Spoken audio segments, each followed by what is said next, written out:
So officially welcome to this call. Um, Alison and I are co-directors of what we call the Embodied Present Process. And I'd love to parse the name for a bit. It's not the embodied present, presence process. It's the embodied present. What we're hoping the name points to is that with embodiment, it's not that I'm in here and the present is out there.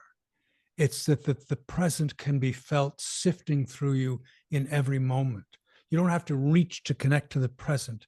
You just have to unburden the body of the habits and sort of chronic patterns of tension that desensitize it to the present.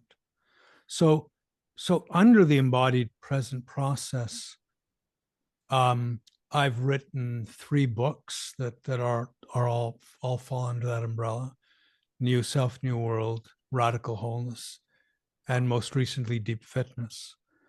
Alison and I run facilitators trainings. There's one running in Virginia at the moment, which is a profound joy for both of us. We also run 5-day retreats. But the jewel of the work, and really for most people, the introduction to it, is the 2-day workshop that we call the Radical Wholeness Workshop. And the workshop is careful to give context to the practices because it's what you don't notice that leaves you without choice.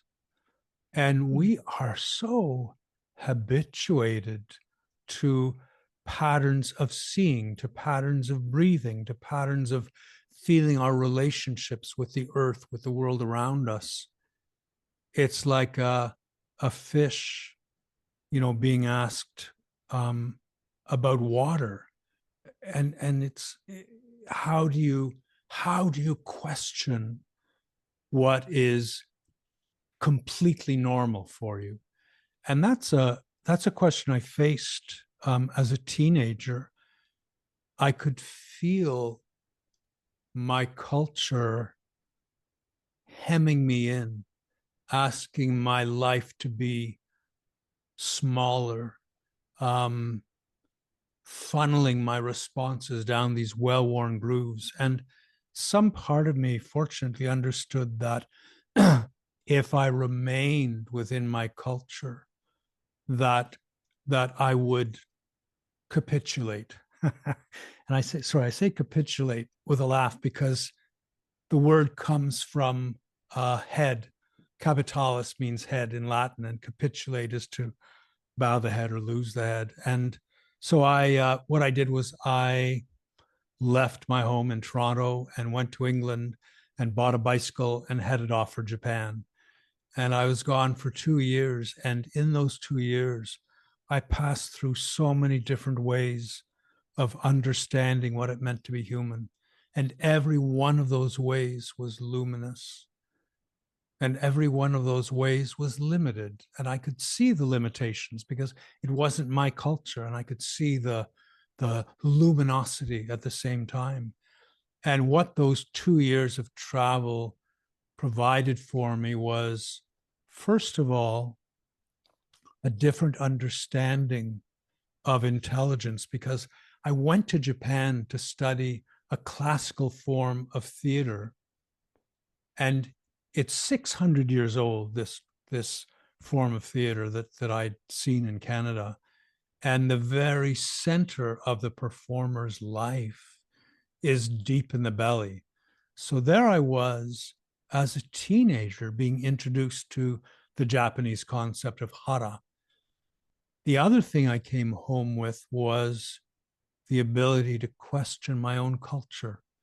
I returned to a milieu that was entirely deeply familiar. I returned to the house in which I'd grown up. And yet, so many aspects of the culture looked arbitrary and ridiculous just by gift of the distance I'd I'd gained from it. So over the years, I kept questioning. I continue to question to this day all the ways in which our culture diminishes our lives, dulls our sensitivity. The effect is to stifle spontaneity and imprison us in a sort of self-conscious where we're supervising ourselves all the time. And that leads to we've habituated to an inner dialogue, that inner commentary that runs all day long. Well, the only way there can be an inner dialogue is if there's inner division, if there are two parts. And you go to indigenous cultures. There's a brilliant Aleut leader, Elder Ilarion Merculieff, who said, well, by the time I was 7 years old, I could go for hours without one thought going through my head. And it wasn't a state of ignorance or daydreaming at all. It was a state of embodied attunement. So what the weekend workshop does is it's practices. There are practices I've developed, and each practice sort of homes in on one little gap in our sensitivity, one little thing that we don't notice. And because we don't notice it, we have no choice. We're just running on automatic. And so over the course of the weekend, there are these possibilities, these new choices that open up for people. And I always say at the workshop that the most important part of the workshop is what happens after it's over, because then you either go home and it just becomes a pleasant memory, or it's as though seeds have been planted that need nourishing, that need remembering. And as that happens, they deepen and your life begins to shift. So that's a kind of broad overview of the workshop. And the reason for this call, it was initiated by Kathleen Conklin, who's on your screen. And she's organized a workshop in Brooklyn, Wisconsin. And she said, could we have a Zoom call to talk about it? And I thought it was a great idea. And Kathleen, I'd love to hear from you a little bit about how you found the work and what came up for you. Well, I appreciate you referring to Brooklyn and then explaining it to Wisconsin. I'm trying to get the Chamber of Commerce to think of us as the other Brooklyn. Oh, yeah. So I've been allowed to read a little bit. Those of you who know me, extemporaneous speaking is way down on my list of anything I want to get really good at, or I do, but I got some time to do that. What brought me to this, when I was little, I was dancing at a company picnic, my dad's company picnic, and I was little, like 5 or 6. And I realized there was understanding happening. There was understanding between me and the music, and the understanding between me and the musicians, and between me and the other dancers, and me and the people watching. And without speaking, and without being translated, and without struggling to hear, and without any sort of interface of being good, right, wrong, or whatever, there was this understanding, there was meaning, and it was delight, and that there was some message happening. 50 years later, I read New Self, New World, and I will tell you it was the title that grabbed me. For the intellectual rigor and the immensity of the work. It's fascinating to me. I found a piece today that called to me so greatly. In the current consciousness, we are naturally attuned to the activity of the present, to its doing. T.S. Eliot directed our attention to its equal, opposite, and complementary pole, the still point of the turning world, At the still point, there the dance is, but neither arrest nor movement.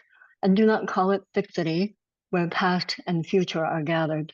Neither movement from nor towards, neither ascent nor decline, except for the point, the still point, there would be no dance. And there is only a dance.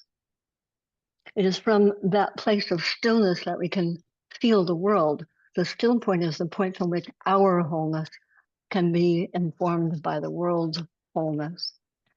And then I was moved. Then I was told about radical wholeness, the other of second and the third, and I found words for the unnameable. What was unnameable for me in terms of understanding that one feels truth, and the feeling truth is the felt sense inside, which I will leave to Philip to elaborate. It is a lovely word and a lovely concept.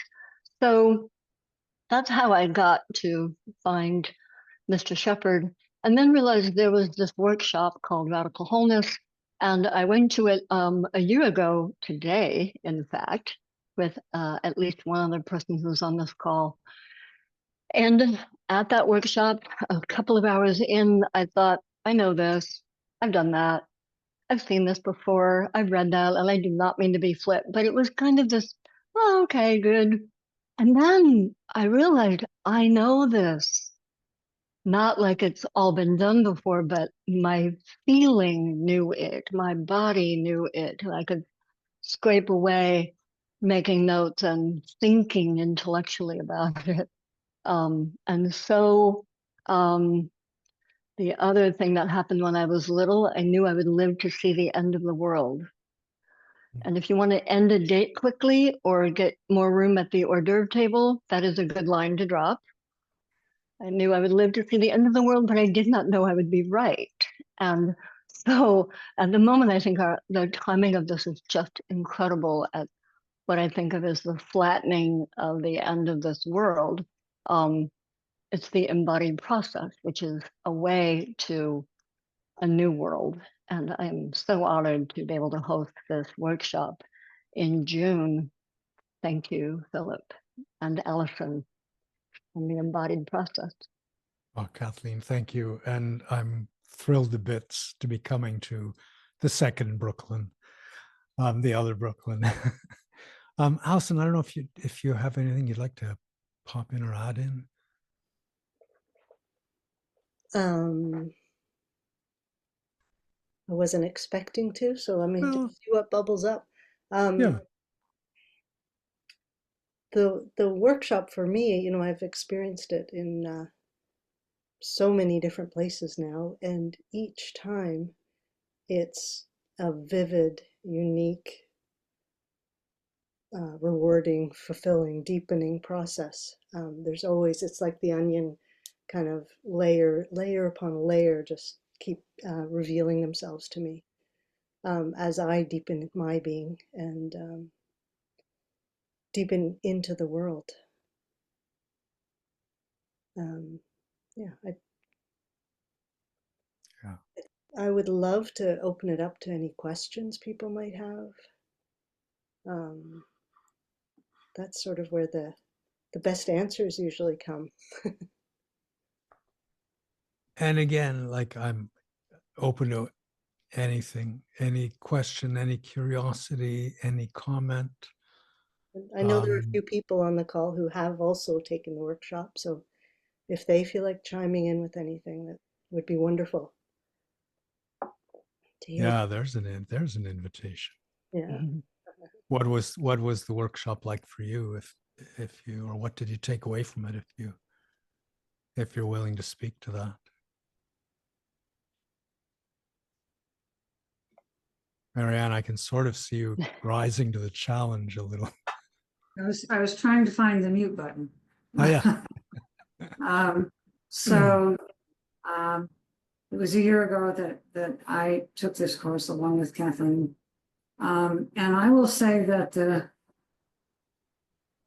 first half day, I was so unsure. And so I was sort of confused and lost and just not sure at all what was going on and what I would get from it. And I think that's because it wasn't like anything I'd ever done before.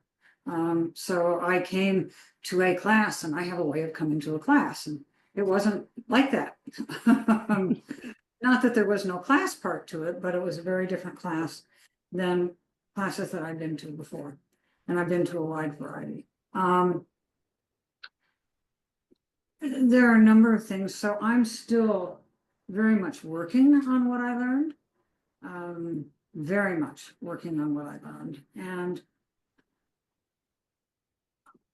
so I guess the thing that I would say is on the second day, close to the end, I had an extraordinary experience that was arranged by Philip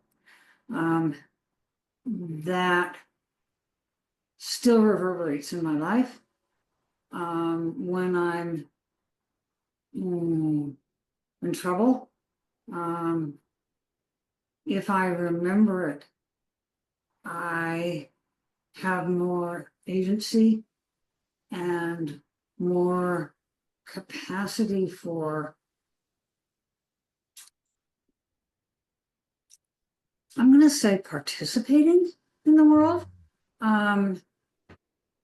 with others. I wouldn't trade the experience for anything. Really, I wouldn't trade the experience. You'll find me sort of stuttering around here because it's not so easy to describe in language that I often use.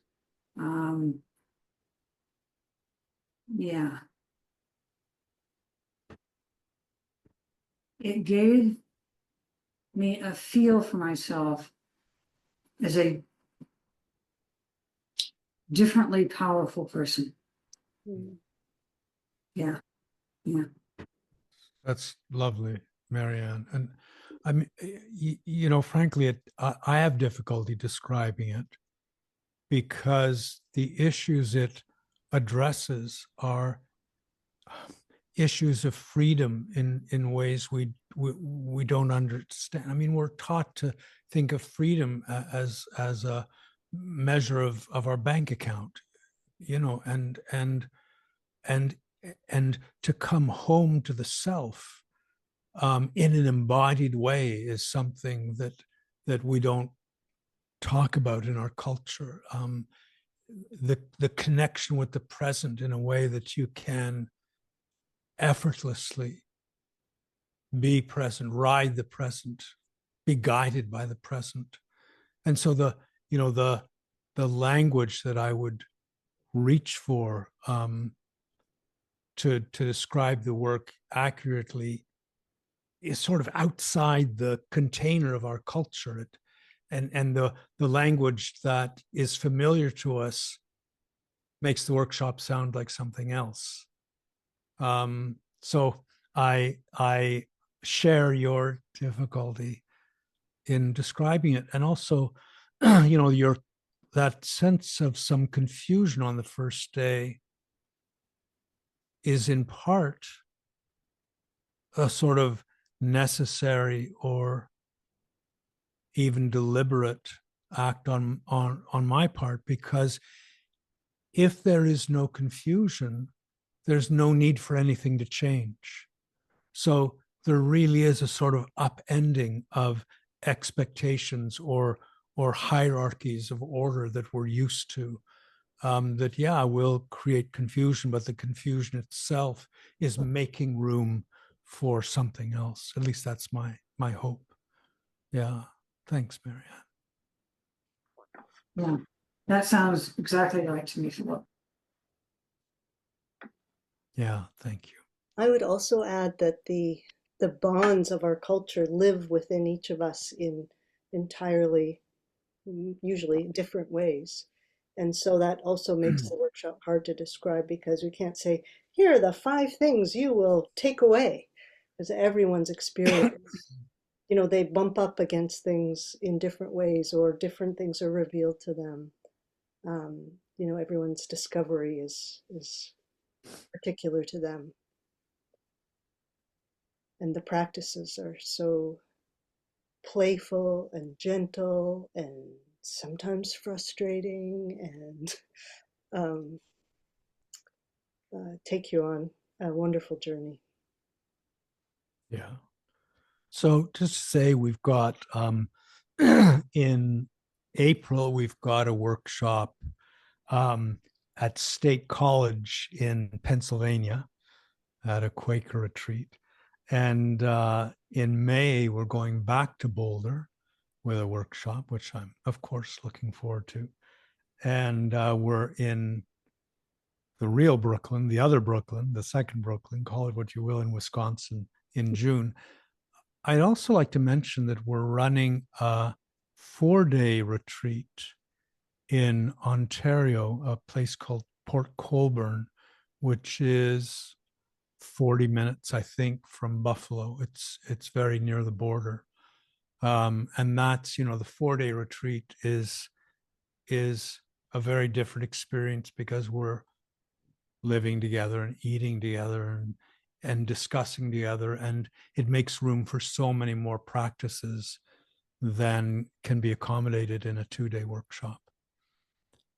All of those are on our website. And maybe, Allison, maybe you'd type into the chat. Our website is embodiedpresent.com. There it is. If anyone wants, you can just click on that and it'll open the website for you. Any other questions or comments? Please. I'd like to comment. My claim that I've done this, I've been there, that kind of flip. I want to clarify that the workshop is so much deeper. It feels like it's a universal truth underneath these other things that are happening in the world as workshops, as trainings that feel more commodified. This feel, and you hear me use the word feel, this feels, my favorite thing right now is abstraction. It does not get more true, simple as in true about the body without layers of equipment or technique or other kinds of knowing. And that's so unique. That's exceptionally not usual and continues to draw me. Thank you, Kathleen. A friend, actually, Andrei Yakovenko, who is the co-author of Deep Fitness, the third book, he calls this work, well, the short form is TULA, but it stands for the Universal Language of Aliveness, which, is a pretty appealing way of looking at it for me. Yeah. Deep Fitness, man, gosh, Kathleen, you're equipped. I just so you know, I'm working on a 4th book that I'm thrilled to bits about. It won't be out anytime soon because I've only just started writing in earnest. But I have no interest in reiterating something I've already written or processed. The process of writing for me is the process. It's the excitement of discovery, the excitement of inquiry and feeling my way forward and bringing into relationship things that have just sort of hovered on the fringes of my awareness. So who knows, in a couple of years, there might be a 4th book arriving. I make no claims as to when it will be because I just let it unfold as it needs to. Yeah. Bobby, not to put you on the spot or anything, but I know it's not been that long since you were at a workshop. Yeah. Hi. Bobby was in a workshop in San Francisco 9 days ago. Yeah, it was my 2nd workshop, and I emailed Allison that I was so thrilled it was a half hour away from my house, so it was perfect. And the first one was in Berkeley, but Yeah, I remember it, I don't know, years ago when I first discovered karate, and I was doing someone was showing me how to do a kata, and suddenly it was an entirely different experience. I was no longer dictated from it wasn't dictated, it was just from the body. And I was really just taken aback. I wasn't used to that kind of experience. And so ever since then, I've been curious, interested in embodiment practices. And one of my favorite, sometimes I try to explain this to my daughters. It's really hard. And when I talk about one of my favorite practices from the Berkeley retreat, which was, I won't give it all away, but the beanbag practice. And, I said at first, when it was just one beanbag, I was really fixated on, oh, I have to catch this beanbag, and I've got to, I can't drop it. I can't disappoint everyone. I have to do this just right. And I was just, my whole body was rigid, and tight and worried about judgment, all of that. And then as the beanbags multiplied, I just had to, you just have to give up. You just have to let go in a beautiful way. And then all of a sudden I noticed, gosh, everybody's having fun. They're laughing. They're no longer worried, and it was just, I don't know, that was a beautiful moment for me. So I really enjoyed that Yeah, it's a lovely, practice too. it's a Yeah. lovely description. Yeah. Yeah. Yeah. So I really enjoyed the Fremont retreat as well. And it always seems like a really lovely group of people. And yeah. And like Allison was saying, it's very playful. Um, so yeah, there's it's yeah, I'd have to say it's fun. And also I noticed that we didn't spend the whole weekend sitting, which is, really I have a tough time at meditation retreats when we're just sitting there and I don't know what to do. It's wonderful to meditate, but when we're up and around and using the body and connecting with each other, I don't know, that brings a whole different experience Yeah. to it. So yeah, so thanks so much for coming out here. Appreciate it. Pleasure. Bobby, I'm hoping to come again. Oh, good. Had a great time. Yeah, thank you. Thank you. One thing I was thinking, maybe Alison, you're able to do it. I made a little video called "Why You're Not Living in the Present," and then I wrote a slightly more embellished piece on the same topic, and they're both on our website. Allison's put It's in the blog. It's both. the second link, and they're both on that, right? The video and the. So just a little takeaway for you if you'd like to watch the video or read the mini essay, "Why You're Not Living in the Present." I hope you enjoy that. And feel free to explore there's so many interviews, and it's hard to figure out the best way to guide people to everything on the site, but dive in if you're interested. Lots there. Yeah, Melissa. So my question's more of a practical side of it. So it sounds like there's lots of movement. That sounds great.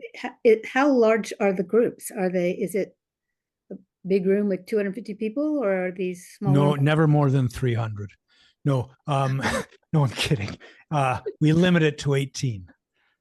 So it's very intimate, which is the way I like it. It really affords the opportunity to include everyone and give specific feedback where that might be helpful. Yeah. Great. Yeah. Thank you, Melissa.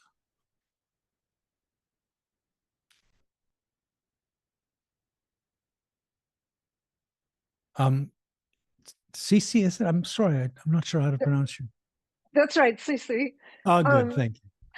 I also have a practical question. Well, I have two. One woman spoke of not sitting a lot, moving a lot, but there are accommodations for those of us who might not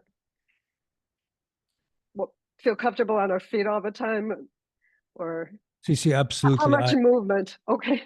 No, just to put that in context, there have been people in wheelchairs who've taken the workshop. I take it as a very personal responsibility that every practice can be accommodated to suit any limitations that anyone might have. I really want everyone to have a chance to experience these. So I've yet to fail in it, and it's just a slight tweak. It can all be experienced in a wheelchair, for example. Yeah, thank you for that question. And then I'm finding myself from the first person who spoke, well, from Kathleen, when Kathleen dropped her thought of seeing the end of the world. And then, I don't know, I got teary. And then with each speaker, more and more, it just feels like a lot of emotion coming up just from talking about your work and maybe feeling what those who've experienced it are feeling. Is that typical? Yeah. So let me give a bit of personal context to that. The work takes a sort of massive bird's eye view of our culture, and we have been, we blame Descartes for the mind-body split, but no, it goes back to Plato. It goes back further than Plato, and you can see how, for example, in Plato, there's a dialogue called Timaeus, in which this very wise man, Timaeus, is asked, how did the gods fashion humankind? And he answers, well, first the gods fashioned this divine orb based on the spheres of the heavens. And then they realized it wouldn't be able to get around. So they grew it a vehicle, arms and legs and a body. So there we are, 350 BC, and the body is being described as a vehicle for the head, which is the divinest part of us. And what's happened, Kathleen mentioned the word abstraction. We have been moving out of the body into the head, and the body is our bridge to the world. It's through the body we feel everything. And I think the way of being that we've been developing over these 2,000 years has become toxic. And what we need is a new way of being. So when I hear Kathleen talk about the end of the world, I feel it's the end of this sort of dead end enterprise of consuming more and more and more, and coming back to the body, coming back to our living relationships, and finding a new way of being. And that's really what this work is about for me. I really appreciate your question, Cece. Thank you. Thank you.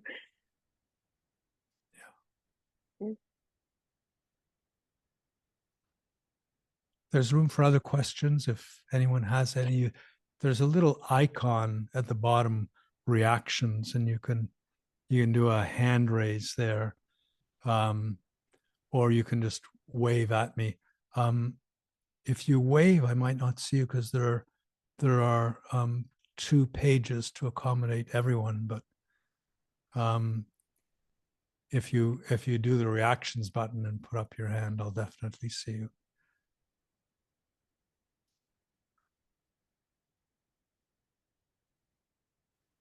I'll offer one last thing before we close. People talk about embodiment in very broad terms. I've got a definition for myself of what embodiment is. And to me, embodiment is a state in which the whole of your intelligence comes into coherence with the present. So embodiment isn't something you achieve. independent of the present.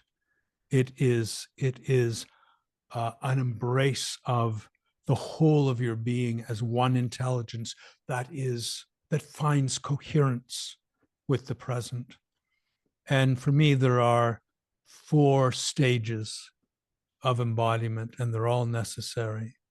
And the first stage is to feel your flesh, to feel all of your flesh, your toes, the back of your neck, the sacrum, like every part of your body, to be brought into sensation. And then once you have that capacity, once you can feel yourself as a whole, stage 2 is to feel the body as energy. So the body is this medium through which energy is being exchanged all the time. I take into my body a breath. Well, I'm taking into my body the exhalations of forests, which are turning into me. And then I breathe out a gift of carbon dioxide that someday may join the forests as wood. I am a whirlpool in the river of the present, and there's no molecule in my body that was there 7 years ago. I'm being exchanged, and everything I feel through the body is an exchange of energy in one form or another. And we have this choice where we can live in a world of ideas, or we can live in a world of energy. Ideas are frozen energy, and the present, the reality in which we live in, is fluid energy. And to feel the body as energy, to feel its true nature, in other words, is to gain choice over that. And you can bring that energy into coherence. And that leads to stage 3 of embodiment, where you begin to feel where the energy in the body is stuck, or it's caught, or it's unintegrated. And as you gain choice, you learn to bring that energy through the body and integrate it. And as you do that, your body, within your body is this spaciousness that begins to grow. And, in East Asia, it would be recognized as emptiness in the sense of the Heart Sutra, which says that emptiness is no other than form. Form is no other than emptiness. That spaciousness within the body makes room for everything that is happening, that everything that is passing through you. Nothing gets stuck, nothing gets congested, nothing gets caught. The body is a resonator. It's like a singing bowl that sings to the present. And then stage 4 is that attunement that I mentioned earlier, that Ilarion Merkuliev, the Aleut elder, spoke of, where he could go for hours without one thought going through his head. There's no inner dialogue, because you are attuning to the world around you. And it's a state in which every sensation in the body is recognized as a form of thinking, and every thought is felt as a sensation. At least that's my experience of it. So for me, that's a lifelong journey, but it's helpful to have the sort of landmarks along the way, showing not just the progress, but what is yet possible. So again, make a little space for questions if there are any, and otherwise, it's been a real pleasure being with you all. We're grateful for you to have given up a section of your Monday evening, and we hope to cross paths with you at some time down the road. I don't see any other questions. Feel free to reach out at any time. You've got our email, I think. Absolutely. Kind of wave at me if you'd like the recording, generally. Okay, I'll send it out to everyone. If you don't, you just delete it. Don't want to watch it. And feel free to unmute and just say hi and bye. It's nice to kind of feel everyone through the voice. Yeah, feel free to call out and enjoy what's left of your evening. Hello, and thank you. Bye. Thank you very much. Thank you. Thank you, Philip. Philip. Nice to see you. So good to Thank see you. you. Yeah. Bye. Bye-bye. All the best.